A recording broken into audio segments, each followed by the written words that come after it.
샬롬.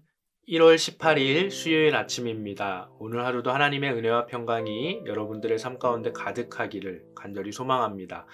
오늘 함께 볼 말씀은 민수기 10장 33절의 말씀입니다. 그들이 여호와의 산에서 떠나 3일 길을 갈 때에 여호와의 언약궤가 그 3일 길에 앞서가며 그들의 쉴 곳을 찾았고. 아멘. 오늘 말씀에 보면 이스라엘 백성들이 시내산을 떠나서 가나안을 향해 광야로 행진하는 모습이 상세히 소개되고 있습니다. 이스라엘 백성들이 머물러 있을 때는 성막이 그들 진영의 한가운데 위치해 있었습니다. 그런데 이동할 때는 대형이 달라지게 됩니다. 가장 먼저 법궤를 맨 레위인들이 앞장서서 걸어갑니다. 아마도 레위인 중에 고핫 족속의 일부가 법궤를 메었을 것입니다. 성물을 옮기는 역할이 고핫 족속의 일이었기 때문입니다. 하지만 성경을 보게 되면 전쟁이나 요단강 도하와 같은 그런 비상 상황에서 또는 중요한 순간에는 제사장들이 직접 법궤를 맨 것을 보게 되기도 합니다.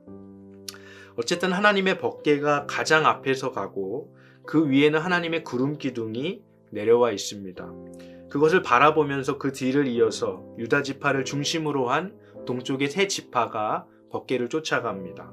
그리고 이어서 게르손 족속과 무라리 족속에 의해서 성막의 선막과 휘장 그리고 무거운 골조들이 우마차로 옮겨져서 쫓아갑니다.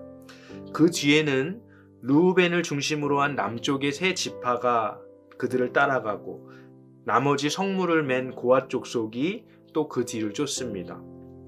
그리고 뒤이어 에브라임을 중심으로 한 서쪽의 세 지파들이 쫓아가고 맨 마지막에는 북쪽에 있었던 단 지파를 중심으로 한 세 지파가 마지막으로 따라갑니다. 이스라엘의 행진 대열을 보면 특이한 점이 있죠. 가장 중요하고 가장 안전해야 할 하나님의 법궤가 대열의 가운데가 아니라 가장 앞에 위치해 있다는 겁니다. 적의 공격으로부터 가장 취약한 자리입니다. 왜 하나님의 임재를 상징하는 그 법궤가 가장 위험한 자리, 가장 앞에 있어야 했을까요?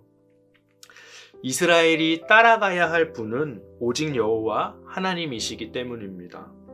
이스라엘 진영이 멈춰서 있을 때도 이스라엘 각 지파들은 성막을 향해서 진을 쳤습니다.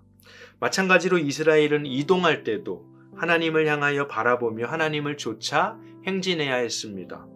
멈춰서 있을 때도 하나님을 바라봐야 했고 행진할 때도 하나님을 바라보며 행진해야 했습니다. 언제나 하나님을 바라보고 하나님을 의지해야만 하는 것을 이동 대형과 그리고 멈춰서 있을 때의 그 대형이 우리에게 말해줍니다. 그러나 우리가 잘 알고 있듯이 이스라엘은 하나님을 계속해서 바라보지 못했습니다. 하나님을 신뢰하지 못했습니다. 상황과 환경에 그들의 눈이 빼앗기고 말았습니다. 흔들리기 시작했고 불평하기 시작했습니다. 안타깝게도 이스라엘 백성 1세대들은 여호수아와 갈렙을 제외하고는 모두 광야에서 죽고 말았습니다. 신실하지 못했던 이스라엘 백성들과는 다르게 하나님은 언제나 이스라엘 백성들에게 신실하셨습니다. 오늘 말씀해 보니까 하나님은 이스라엘 백성보다 3일 길에 앞서 가시면서 그들의 쉴 곳을 찾았다고 말하고 있습니다. 여기서 3일 길은 문자적으로 3일 걸어가야 할 길을 의미하지 않습니다. 여호수아서 3장 4절 말씀에 따르면 법궤는 이스라엘보다 약 2000규빗 앞서 갔습니다. 오늘날 단위로 환산하면 900m쯤 앞서 갔습니다.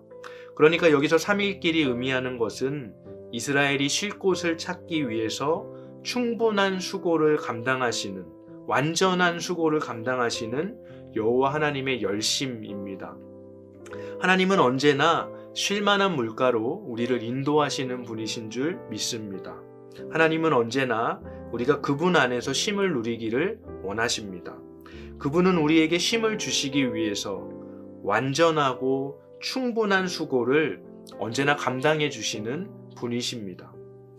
여러분, 어린아이를 챙기는 부모를 한번 상상해 봅시다. 그 어린아이를 챙기기 위해서 아침 일찍이 일어나서 청소를 합니다. 빨래를 하고 밥을 합니다. 이제 깨워서 기저귀를 갈아입히고 앉혀서 밥을 먹입니다. 그런데 그 어린아이는 부모가 자신을 위해서 어떤 수고를 했는지 알지 못합니다. 밥이 맛이 없다고 밥을 뱉어버리고 자신이 먹고 싶은 거 주지 않는다고 땡깡을 씁니다. 마찬가지로 우리들 눈에는 우리를 위해서 수고하시는 하나님보다 우리 주변의 불평거리들이 더 많이 보일지 모릅니다.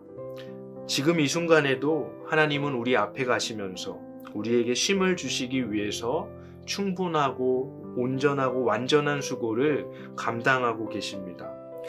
오늘 우리는 어디를 바라보고 있습니까? 바라기는 오늘 하루 우리들의 시선이 우리 앞서 가시며 우리에게 안식을 주기 위해서 완전한 수고를 감당하시는 그 하나님을 바라보게 되기를 간절히 소망합니다. 이 시간 함께 주기도문으로 기도하겠습니다.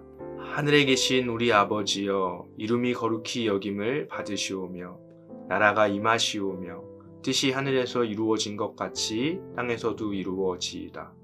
오늘 우리에게 일용할 양식을 주시옵고 우리가 우리에게 죄 지은 자를 사하여 준 것 같이 우리 죄를 사하여 주시옵고 우리를 시험에 들게 하지 마시옵고 다만 악에서 구하시옵소서.